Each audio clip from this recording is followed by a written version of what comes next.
예, 우리 사랑하는 성도 여러분, 잘 지내셨습니까? 6월 말에 쓴 것 같은데 벌써 8월이 되었습니다. 7월 달에 뭘 했는지 너무 바쁘게 지나갔다는 생각이 들고요. 이제 모든 행사가 다 끝나서 한편으로는 1년에 다 갔나 하는 그런 생각이 들 정도로 아주 바쁘게 지내왔던 것 같습니다. 또 이렇게 단상에서 여러분들을 볼 수 있어서, 또 여러분들의 그 건강한 모습을 볼 수 있어서 너무나 감사드리고요. 이 예배당을 또 이 안식일을 사모하는 여러분들의 그 삶 속에 하나님께서 크게 축복해 주시기를 간절히 바랍니다. 네.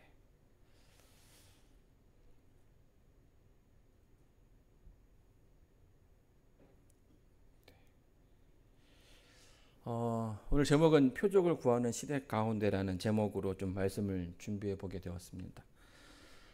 여러분, 우리가 지금 살고 있는 이 시대는요, 어떤 외형적인 부분에 치중을 많이 합니다. 저 역시도 이게 오후에 뭐 이렇게 잘 준비 안 된 그런 모습으로 이렇게 설교를 준비하고 있다가 이제 교회 올 시간이 되면 어떡합니까? 뭐 면도도 하고 또 뭐 좀 뭐 분도 좀 바르고 머리도 뭐 이렇게 좀 넘기고 해서 이제 이렇게 옵니다. 뭐 별로 티는 안 나지만 예, 이제 그러고 옵니다.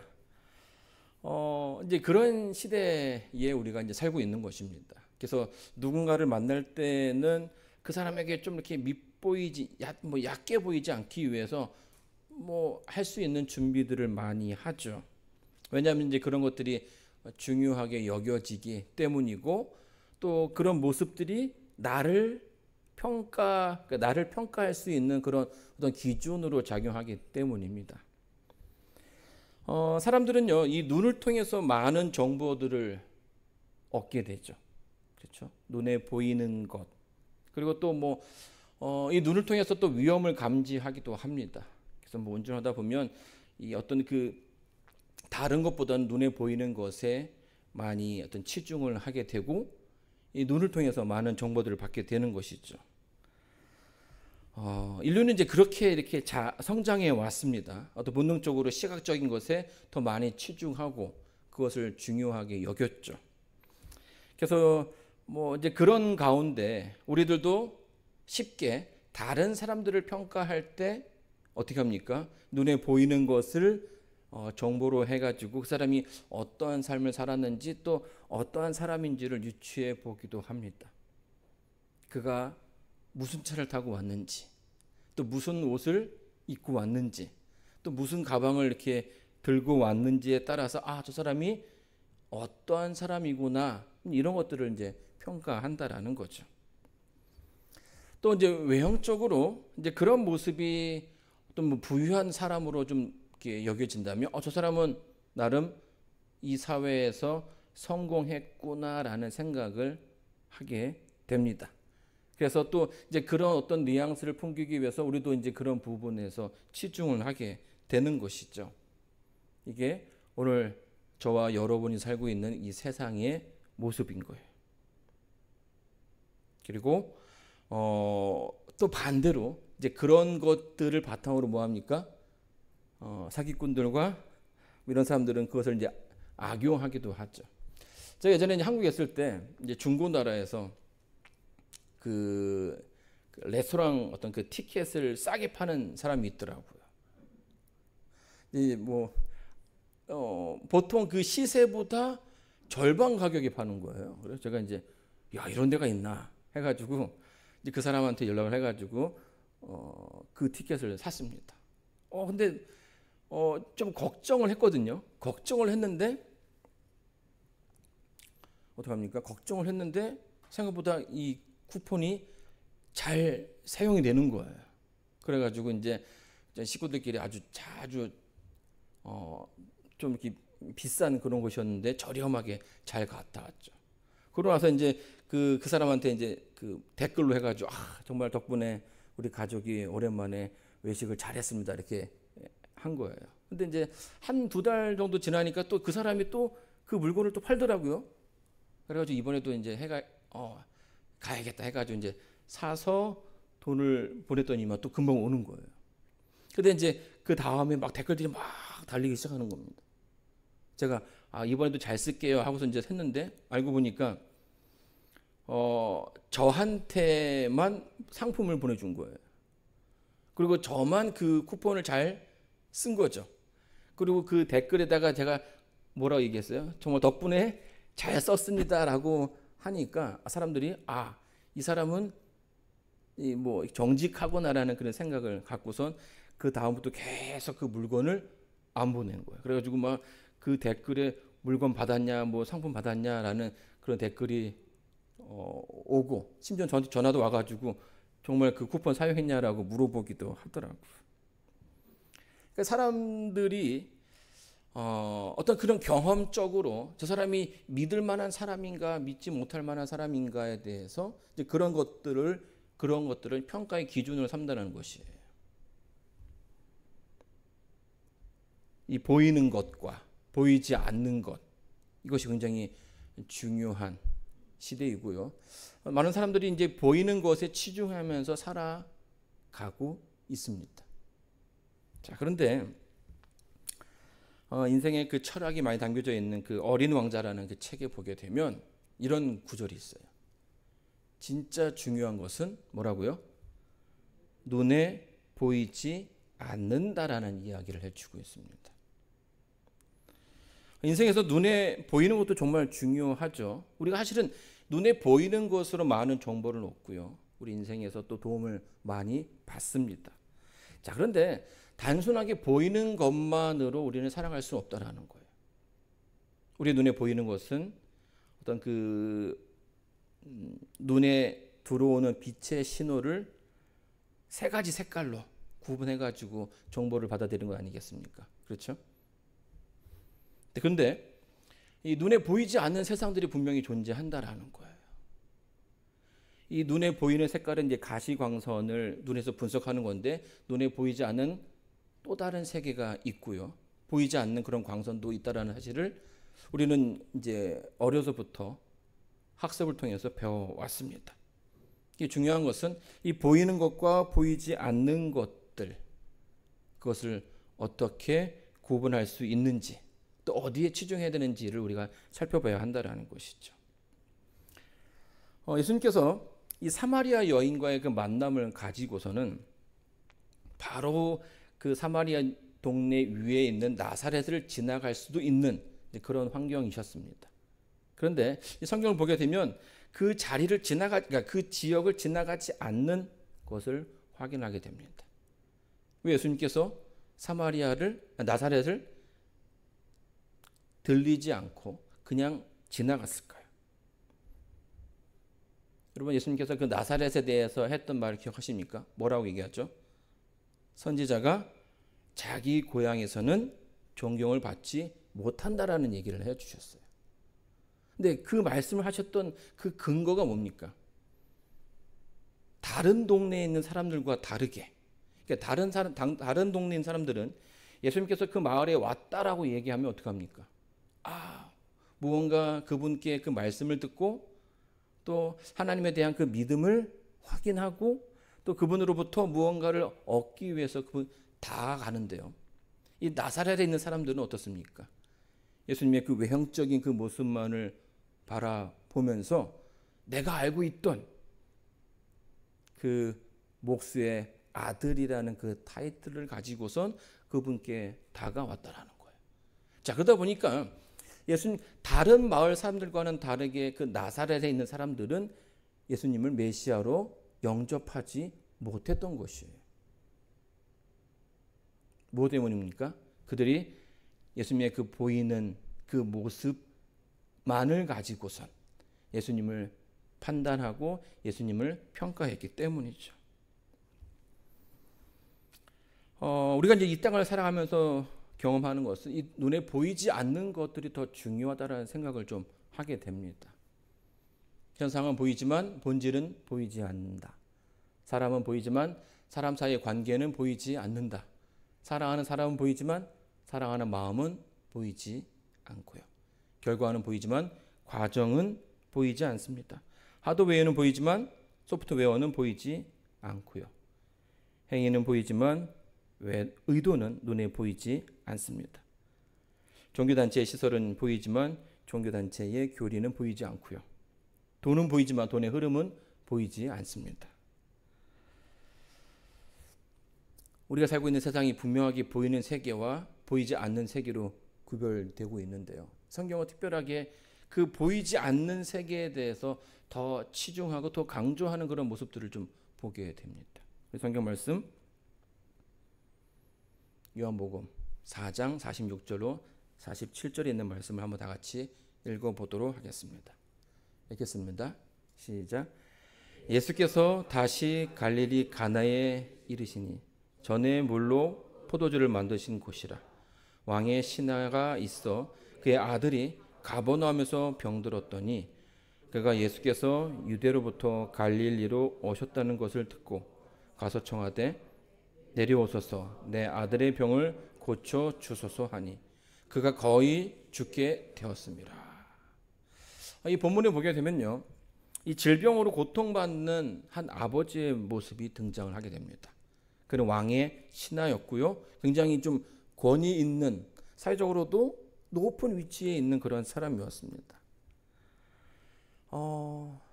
그가 예수님에 대한 소문을 듣게 되었고요, 자신의 아들을 고칠 수 있는 분이라는 사실을 알게 된 것입니다.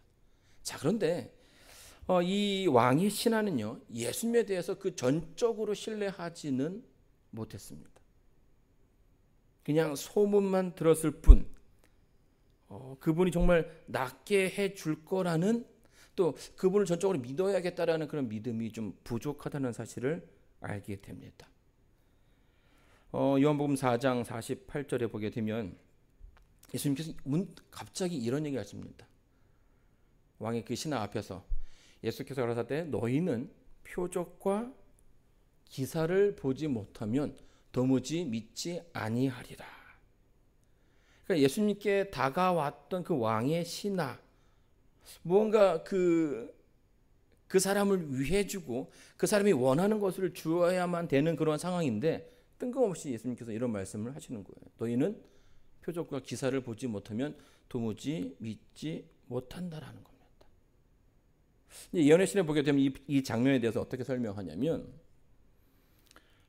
이 왕의 신하는요, 자기의 어떤 그 사회적인 위치가 있기 때문에 예수님께서 당연히 자신에게 더 적극적으로 무언가를 해줄 거라는 생각을 했다라는 거예요. 그리고 그렇기 때문에 그분이 나의 아들을 정말 잘 치료해 주면 뭐 하겠다? 내가 예수를 믿어야겠다라는 결심을 하고 있었던 거죠. 그런 그에게 예수님께서 너희는 표적과 기사를 보지 못하면 도무지 믿지 아니하니라 라는 얘기를 해 주신 거예요. 그러니까 지금 그러니까 이 왕의 신하는 예수님 앞에 자기의 마음이 뭐한 겁니까? 들킨 거죠. 자신의 어떤 그 조건적인 그 믿음을 바라보시는 예수님을 만나게 된 것입니다.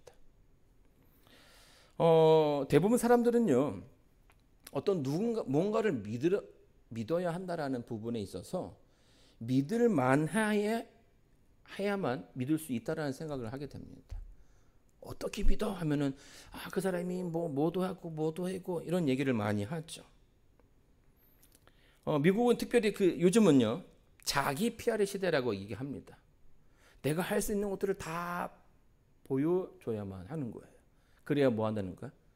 그래야 막 사람에게 무언가를 맡길 수 있고 무언가를 이렇게 도움을 요청할 수 있는 거죠.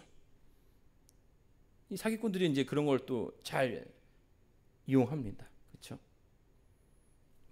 무언가를 과하게 해줍니다. 그러면 이 사람 믿을 만한 사람이라는 생각을 하게 되고요.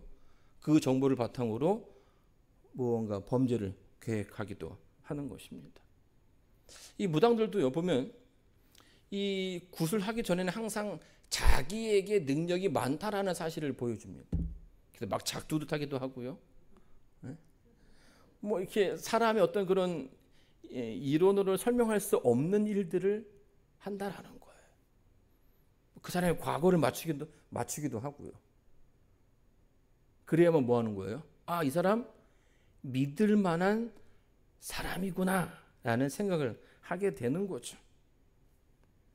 자, 그런데요, 믿을 만하기 때문에 믿는다. 사람들이 믿을 만해야 믿을 수 있지 않겠느냐라고 얘기하지만 믿을 만해서 믿는 것은 사실은 믿음이 아니죠. 여러분, 1 더하기 1은 뭡니까? 2죠. 여기에 믿음이 필요합니까? 이건 믿음이 아니라 그냥 인정. 우리가 이미 삶 속에서 경험해 왔던 것을 인정하는 것밖에 되지 않는다라는 거예요. 당연한 것입니다. 이것에서는 믿음이 필요하지 않죠. 오히려 이것을 인정하지 않을 때 그 사람이 이상한 사람이 되는 것이에요. 근데 우리가 무언가를 믿을 때에 무언가 어떤 그 근거를 이야기한다라는 거예요. 믿을 만한 이유를 말해달라. 그러나 성경에서 말하는 그 믿음은 그 이유 때문에 믿는 것이 아니라는 것을 이야기해 주죠. 제가 이제 이 마운틴뷰 교회 11월에 이제 부임하고 나서 한 집사님이 굉장히 걱정을 많이 했다라고 이야기합니다. 나중에 저한테 얘기해 주신 거예요. 이제 임종 목사님이랑 이제 이렇게 그분 말씀으로는 자주 오는 분이 아니었다라고 얘기합니다. 가끔씩 이제 와서 목사님과 이렇게 모여서 이렇게 예배 드리고 했는데 목사님이 이제 은퇴할 때쯤 되셔가지고 목사님께 그렇게 목사님 이제 내가 은퇴해도 교회에 잘 나와야 된다라고 얘기를 하셨대요. 근데 이제 들리는 소문이 어떻습니까? 새로 오신 목사님이 굉장히 젊은 분이라는 거예요. 막 그렇게 젊어 보이진 않는데요, 그죠? 이 나이가 본인 나이 아래의 목사를 만난 적이 없는데 이제는 한참 아래에 있는 목사가 온다는 얘기를 들은 거죠. 그래가지고 그 이제 임종 목사님한테 목사님 아무래도 교회를 자주 가는 건 어려울 것 같습니다. 이렇게 얘기를 했다라는 거예요. 그런데 이제 시간이 제가 이제 뭐 여기 온 지 한 9개월이 이제 지나가고 있는데요. 그분 말씀으로는 임종 목사님 계실 때보다 더 많이 교회 출석하고 있다고 이렇게 고백을 해주셨습니다. 뭐 누군지 궁금해하실 필요는 없습니다. 사람들이요 대부분 어떤 그런 그 보이는 것에 치중을 합니다. 드러나는 것에. 그런데 믿음이라는 것은요 그 보이지 않는 영역에 있는 것이고 보이지 않는 것에서 관계를 통해서 확신을 갖게 되는 것이죠. 사람들은요 보이지 않고 그러니까 보지 못하고서 믿는 것이 굉장히 어렵다라고 얘기하지만 사실 우리의 그 삶 속에서 보게 되면 보이지 않아도 믿는 그런 믿음을 활용하는 경우가 굉장히 많이 있습니다. 여러분 보이지 않아도 믿는 것은 어려운 게 아니에요. 할아버지 할머니 이 두 분이 한 집에 살고 계셨습니다. 이 두 분은 뭐 형편이 그렇게 좋지 않아 가지고 좀 이렇게 좀 가난한 삶을 사셨지만 늘 서로를 위해서 헌신하고 위로하면서 이렇게 사는 아주 금술이 좋은 분이셨습니다. 근데 이제 이 할머니에게 허리에 디스크가 있어가지고 허리가 이렇게 아프다고 얘기하면 할아버지가 뭘 발라줍니까? 파스를 붙여주는 거예요. 그래서 그 파스 한 장에 할머니가 아주 편안한 잠을 이제 잘 수 있었던 거죠. 근데 그날도 어김없이 허리가 아픈 거예요. 그래서 이제 할아버지한테 파스 좀 붙여달라고 이렇게 얘기했는데 할아버지가 계속 뭔가 이렇게 손을 막 이렇게 그 머리맡에 뒀으니까 이제 보면서 주섬주섬 찾는데 잘 시간이 꽤 오래 걸리는 겁니다. 예전 같으면 바로 그냥 탁 뛰어가지고 붙여주는데 할아버지가 시간이 오래 걸리는 거예요. 그래서 근데 갑자기 뭘 딱 뜯더니만 탁 붙여주는 거죠. 근데 허리가 갑자기 그 통증이 사라지는 거예요. 그리고 아침에 일어나서 정말 잘 잤다 하게 보는데 그 할머니가 저녁에 붙이려고 두었던 파스가 그대로 있는 거예요. 이상하다. 보면 내가 이 파스를 붙였는데 왜 이게 남아 있을까? 그래서 이제 할머니가 이제 허리치면서 허리를 이렇게 봤더니만 그 등에 붙어 있는 게 뭐예요? 이 중국집 광고 스티커가 붙여 있는 거예요. 아주 놀라운 현상이죠. 분명히 파스였는데 파스가 아니라 지금 스티커였던 것입니다. 이거를 이제 의학적으로는 이제 플라시보 효과라고 이야기합니다. 위약이라고 하죠. 위약. 가짜 약인데 그거를 먹으면 약의 그 효과가 된다라는 거예요. 그래서 제가 이거를 저도 체험해 봤는데요. 군대 갔는데 의무실에 가면 약을 주지 않습니까? 근데 이게 보니까 다리가 아파서 온 사람이나 감기에 걸려서 온 사람이나 약이 똑같은 거예요. 그런데 놀라운 것은 그래도 다 낫는다라는 거예요. 뭐 하기 때문이에요? 보이지 않지만 믿기 때문에 이제 그것이 효과를 가져온다라는 것입니다. 그래서 여러분 성경에서는요, 보고 믿는 사람보다 보지 않고 믿는 사람들이 더 낫다라고 이야기합니다. 요한복음 20장 29절에는 예수께서 가라사대 너는 나를 본고로 믿느냐? 보지 못하고 믿는 자들은 복되도다 하시니라. 여러분, 우리가 살고 있는 세상에는 두 가지 믿음이 있습니다. 하나는 봐야 믿는 믿음이고요. 또 다른 하나는 보지 않고서도 믿을 수 있는 믿음인 것입니다. 그렇다면 오늘 이 자리에 참석하신 여러분이 가지고 있는 그 믿음은 어떤 믿음일까요? 요한복음 4장에서 등장하는 그 왕의 신하, 그가 가졌던 믿음은 몇 번일까요? 1번이죠. 내 아들을 낫게 해주면 내가 믿겠다. 그분을 믿어야겠다. 여러분, 이 왕의 신하에게 있어서 그가 가졌던 조건은 뭐냐면 아들의 병이 낫는 것이었습니다. 내 문제가 해결되는 거죠. 이 문제를 해결해 주면, 이 어려움을 이겨나갈 수 있게 해주면, 내가 갖고 있는 어떤 병이 낫게 해주면 그분을 믿겠다. 대부분의 사람들은 믿음을 이런 식으로 접근한다라는 것이에요. 그래서 예수님이 어떠한 사람인가 보다는 예수님이 가지고 있는 그 능력에 대해서 더 많이 관심을 갖는 거죠. 여러분, 이 마법이라는, 요새 보면요, 우리가 살고 있는 이 시대에 이 마법이라는 그런 개념들이 굉장히 많이 퍼져 있습니다. 뭐 드라마든지 뭐 소설이든지, 실제로 그런 어떤 개념들이 이 땅에 살고 있는 우리들의 어떤 그 삶 속에서도 많이 연결되어 있죠. 근데 이 마법이라는 것의 어떤 그 사전적인 의미를 보게 되면 여기에 뭐라고 나오냐면 주문을 통해서 불가사의한 힘을 우주로부터 받는 것이라고 설명해 주고 있습니다. 어떤 힘을 주문을 통해서 우주로부터 받는 거예요. 근데 그 힘을 주는 주체에 대한 설명은 있지 않습니다.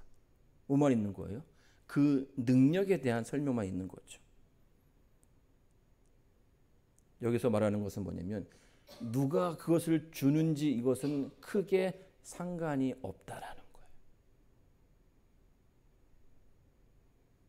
내 문제만 해결할 수 있다면, 그것이 하나님이 아니더라도 그 능력만, 그 문제만 해결할 수 있다면 그것을 내가 갖기를 원한다. 이런 개념이 담겨져 있는 거죠. 여러분, 우리가 이제 지금 살고 있는 이 시대를 포스트 모더니즘이라고 이야기를 합니다. 근데 이 포스트 모더니즘의 핵심은 뭐냐면요, 예전에 그 오래전부터 지켜왔던 어떤 그 삶의 그 가치관들, 변하지 않는 그 진리들이 있지 않습니까? 근데 그 진리들이 이제 더 이상 그것이 중요하지 않다라는 거예요. 그런 것들이 다 나랑은 상관이 없다. 단지 그 무엇이라도 나의 그 삶 속에, 나의 그 삶 가운데 유익이 된다면 내가 그것을 받아들이겠다라는 거예요. 이게 오늘날 이 시대를 살아가고 있는 대부분의 사람들이 갖고 있는 그런 생각이라는 거죠. 예전에는요, 권선징악해서 착하게 살아야 한다라고 그렇게 가르쳐 왔어요. 근데 지금은요, 꼭 그렇지 않아도 된다라고 이야기합니다. 내가 부유해지고 내가 무언가 권력을 얻을 수만 있다면 그런 도덕적인 관념들은 얼마든지 무시될 수 있다라고 이야기하는 거예요. 여러분, 지금 우리가 살고 있는 이 시대를 가장 잘 설명해 주는 단어가 있는데 그게 뭐냐면 나쁜 남자라는 겁니다. 여러분, 이 나쁜 남자라는 그 말을 들어보셨습니까? 나쁜 남자. 어떤 사람은 나쁜 남자라고 얘기합니까?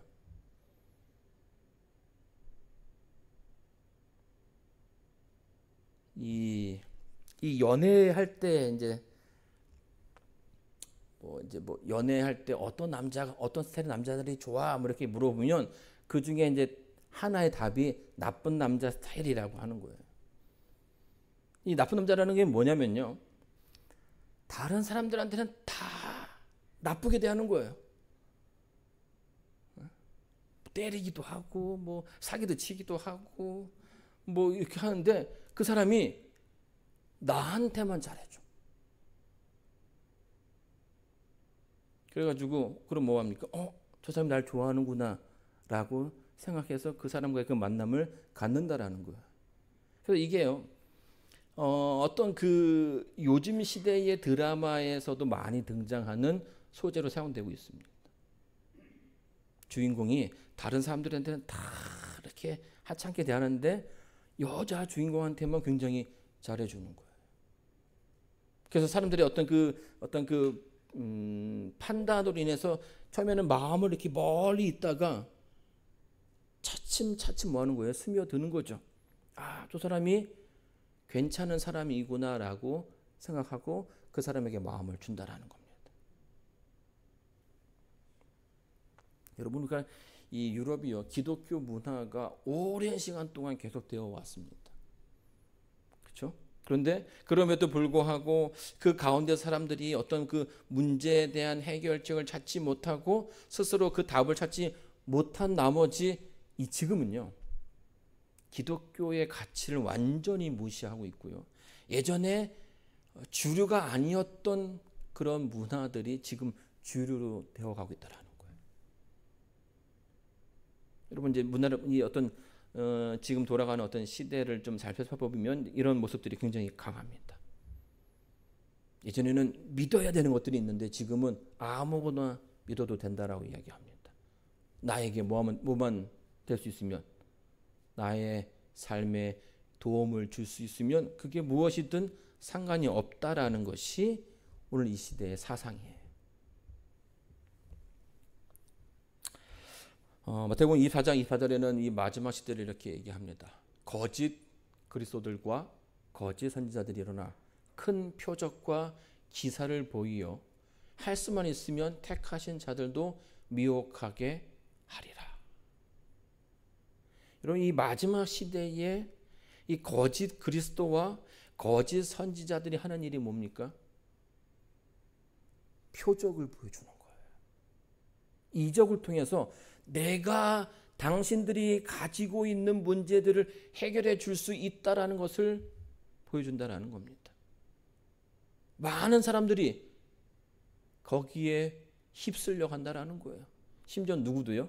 하나님의 아주 신실한 백성들도 그 가운데서 휩쓸려 갈 수 있다라는 사실을 이야기해 주고 있습니다.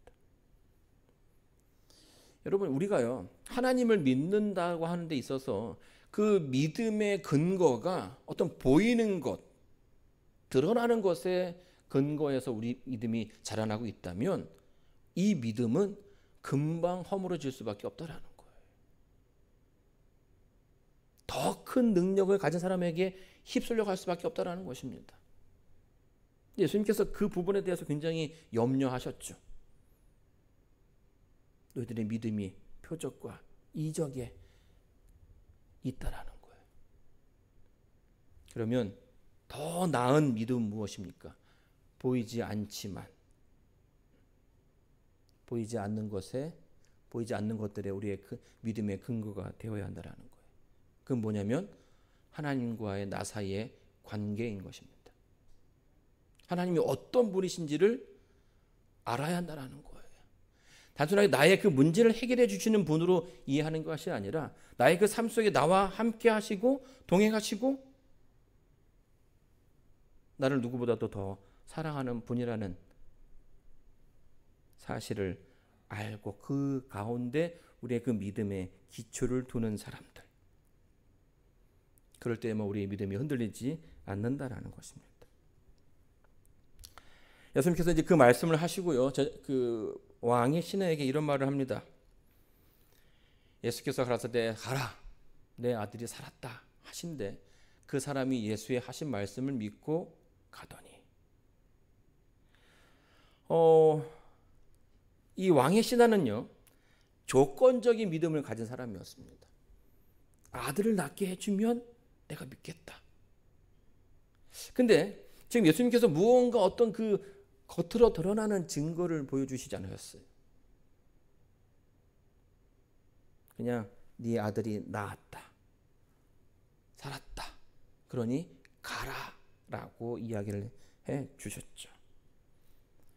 왕의 신하는요. 이 시간에 그의 그 마음을 결정해야 되는 순간이 온 것입니다.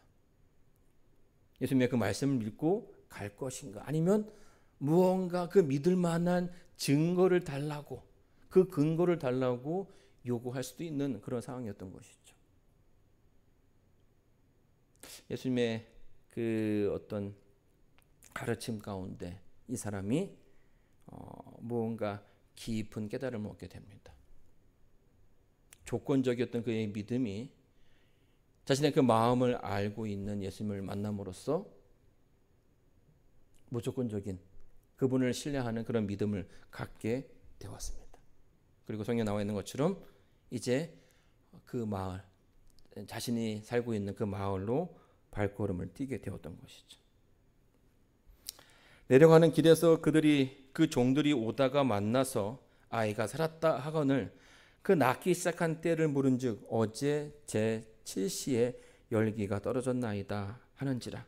아비가 예수께서 내 아들이 살았다 말씀하신 그 때인 줄 알고 자기와 그 온 집안이 다 믿으니라.